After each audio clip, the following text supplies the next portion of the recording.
la route, on vous demande s'il vous plaît de quitter la route si vous êtes sur la route et de rester vraiment dans l'enceinte de la place des Nations, s'il vous plaît.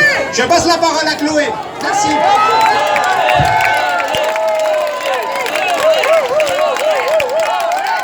Vous allez me faire pleurer, arrêtez. Bonjour à tous, bonjour à toutes. Merci d'être là. Je suis impressionnée de voir tous ces sourires, de voir toutes ces belles personnes sans masque, ça fait du bien, vous ne vous rendez pas compte.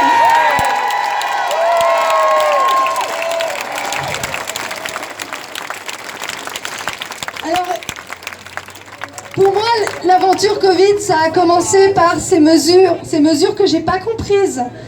Ces mesures qui commençaient à nous dire oui, alors faut pas toucher les élèves, il faut se laver les mains 20 fois par jour, et puis finalement les écoles ferment, et puis ensuite on nous dit qu'il faut rester à la maison, qu'il faut se distancier, et j'ai dit non, ça c'est trop, ils nous en ont déjà fait beaucoup, mais là c'était la goutte de trop.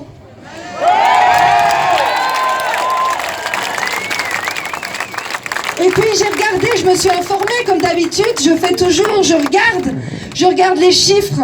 Ça fait 5 ans que j'ai éteint ma télé et je m'informe autrement.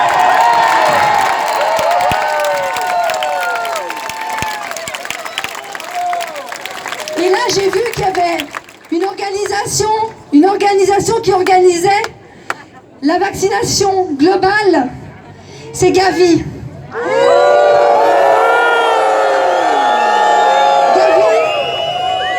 Elle est juste à côté, elle est à 300 mètres là-bas. Ils ont l'immunité en plus. Et Gavi, tout comme l'OMS, est dans les mains de qui vous savez? Et ils ont l'immunité. De Bill Gates, bien sûr.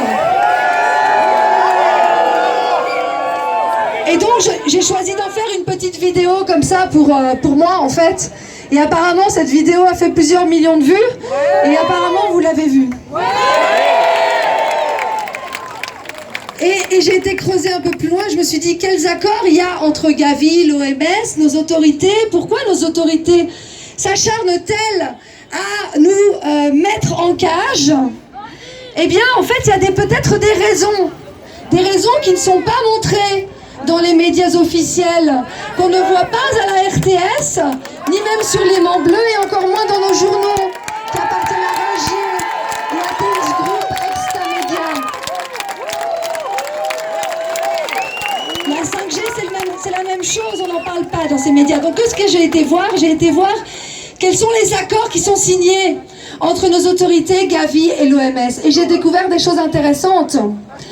En 2009, accord entre la Confédération et Gavi qui lui profère l'exonération totale de tout impôt direct ou indirect.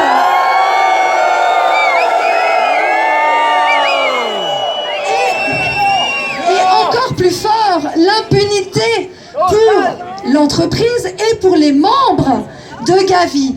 Impunité de juridiction, d'exécution, d'arrestation, de détention.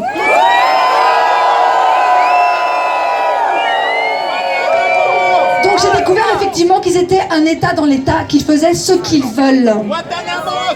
L'OMS, même chose, enfin pas tout à fait, mais il y a un accord qui a été signé en 2014, puis en 2015, entre OMS, Swissmedic, notre agence nationale de médicaments, la fondation Bill et Melinda Gates, et le département fédéral de l'intérieur, le département fédéral des affaires étrangères et la direction du développement de la coopération. Pourquoi ?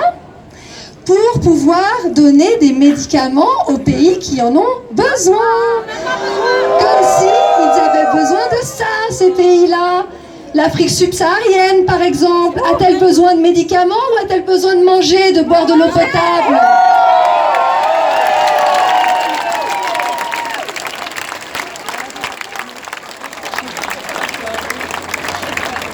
Ils ne sont pas des cobayes, merci. Et ils le comprennent en ce moment.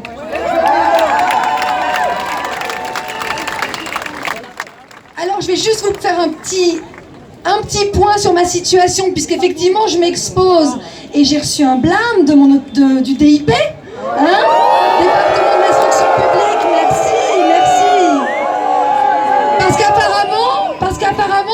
sur Facebook dérange. Tiens, tiens. Sur la 5G, par exemple. Sur les vaccins. J'ai eu le malheur de faire une vidéo sur la création monétaire des banques commerciales avec Diodo. Ça m'a valu un blâme et une lettre de la CICAD. Merci la CICAD. Et aujourd'hui, on me dit que tout nouveau manquement serait considéré comme une insuffisance de prestation, pouvant mener à une résiliation des rapports de service. Alors peut-être que ce que je fais maintenant est un manquement, comme c'est purement arbitraire et flou, on ne saura pas, mais je vous tiendrai au courant. Donc, je suis en année sabbatique, c'est vrai, j'ai pris un peu de la distance.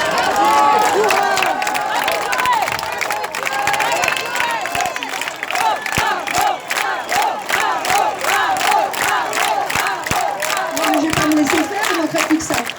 Le préambule de la Constitution, je ne sais pas si vous l'avez déjà lu, il dit que seul est libre qui use de sa liberté. Alors, moi je vous propose qu'on use de nos libertés.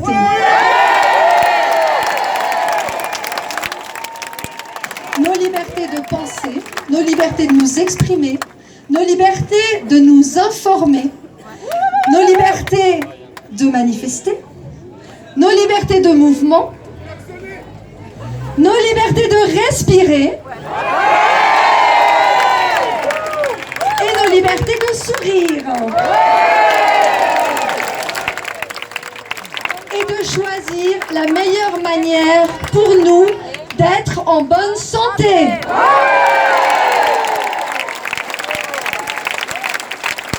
Donc, je vous propose en plus de bien respecter les gestes barrières, et ce sera mon dernier mot, les gestes barrières envers le pathogène le plus virulent en ce moment, qui est la peur qui est propagée par le vecteur de contagion qui s'appelle la télévision.